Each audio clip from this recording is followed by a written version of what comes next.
The classic tile game is doing more than passing time in Sioux City. A growing mahjong group is giving seniors a reason to get out and find some friendly competition. You can buy that automatically mixes.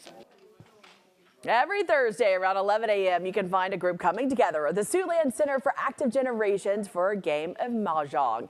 Players range from rookies to those veterans. As long as you're 18 or older, you are invited. No matter the level of play, everyone is welcome to come in. And they're able to do so all thanks to the only certified mahjong instructor in Siouxland. Many of the people who used to play here have moved on, and we were down to 5.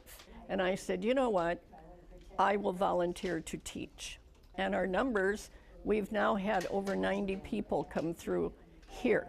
Taking one for the team, Christopherson is putting not just Siouxland, but Iowa on the map when it comes to the tile game by getting featured in the book Titles That Unite by Sharona Saltzman. And there's at least one representative from every state in the nation, and I'm proud to say that I have a page in the book. So I represent the state of Iowa. That's amazing. And for those wanting to become a tile master, if you are one of them tonight, all you have to do is reach out to the Siouxland Center for Active Generations for details.